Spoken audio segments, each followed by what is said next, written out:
In this video, I do a quick review of the 2-axis gimbal stabilizer for smartphones from Matop. Coming up.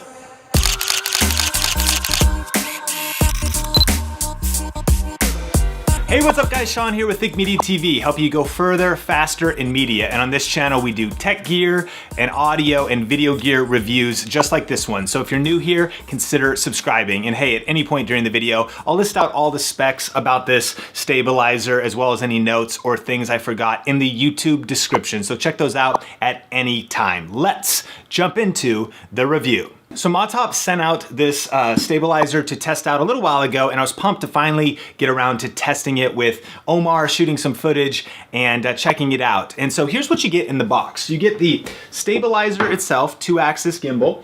You get the lithium battery charger. So it comes with 3 lithium batteries. Those are in there right now. And you also get your micro USB cable. You also have the user manual and a warranty card. And so that's what's in the box. Now, first off, thing to note is that this is a 2-axis stabilizer that'll work with your smartphone, and it's supposed to fit about 90% of smartphones. And so there might be a few that wouldn't work with it, but this is an iPhone 6s Plus, so it's a larger version. We also tested it out on, of course, the smaller version, just an iPhone, not Plus version. And so it should fit most phones, and then 2-axis or 3-axis. And so this is a 2-axis gimbal, and this is a very budget option as far as smartphone stabilizers. 3-axis, if you're doing the research, is gonna typically be better because you have a whole nother axis that's gonna remove shake, but it's also gonna typically be more expensive. So that's just something to note. And then on the gimbal itself, once you have your 3 lithium batteries inside of there, you can power it up. You need to always balance it before. So you do the balancing of your phone with this little slider piece right here and make sure it's balanced. Then you can fire it up.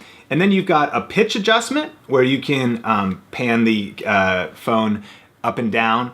And then you've got the M1 setting, which is if you start to tilt, it'll tilt with you. And that's kind of like a follow stabilization. And then M2 is it'll lock on in a particular position, and then it'll keep it in that position. So when you see people do this kind of stuff with their deal, it will keep it in that one position. So 2 different settings, and we shot some example footage. And so here you can see this is an iPhone 6s Plus, so the larger version, which has in-camera image stabilization as well. So here you can see it handheld.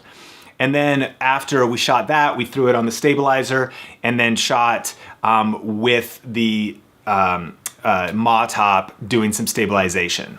And so this shot right here comes out from kind of behind the edge. I walk towards the camera, Omar's walking backwards. We tested out a running shot, and so we did running backwards, just handheld on the phone. And then here is running backwards with the Matop stabilizer in action. And then we also did a shot of just walking forward. So you can see behind me, Omar's behind me, he's filming me. Here's just handheld on the iPhone 6s Plus. And then here's a shot of it on the stabilizer walking behind me stabilized. And then one thing to note is that an iPhone 6s Plus has stabilization in the camera. The 6S that Omar has doesn't. And so here's a shot of just the 6S, no stabilizer, walking behind me, so walking forward with the stabilizer.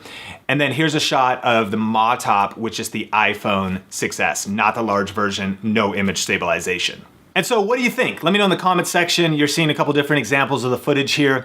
You know, my kind of first impressions from using it is, especially if your phone didn't have image stabilization, that this really adds some help, you know, to that, to stabilize your footage a little bit. But I found it that generally, and obviously if you're running or you're doing something else, it's a little more challenging, but with the in-camera stabilization of the iPhone, it looked pretty close. I mean, the Matop definitely is helping a bit, but the in-camera stabilization is pretty good as well.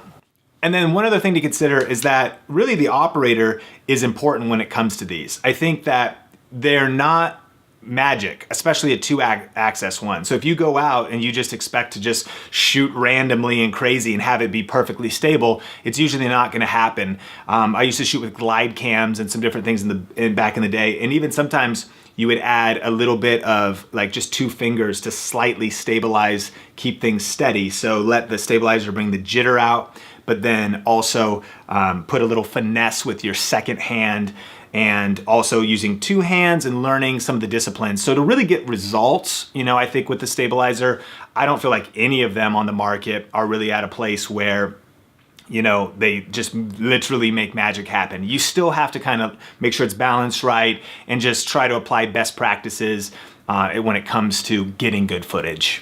And then for the price, now this is a budget stabilizer, and so at the time of shooting this video, you could pick one up for $109 US.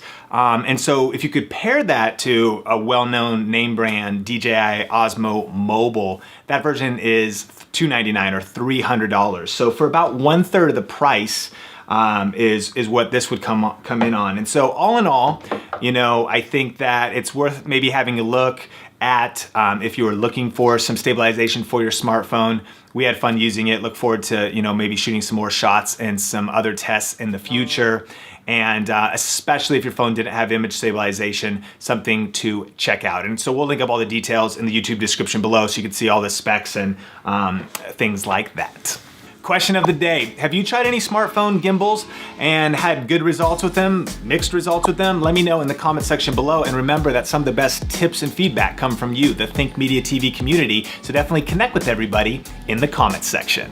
So thanks so much for checking out this video. Definitely subscribe for more videos just like this. And if you haven't downloaded the Think Media TV Video Gear Buyer's Guide, it's actually a guide where I list out all of my favorite cameras, lenses, lighting, tripods for every different budget for creating awesome content online. So if you want to check that out, we'll link it up in the YouTube description as well as on the YouTube card. Until next time, Think Media TV is helping you go further, faster in media. Keep crushing it, and we will talk soon.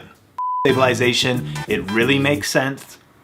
3-axis is going to give you even better stabilization. The trusty packing tape.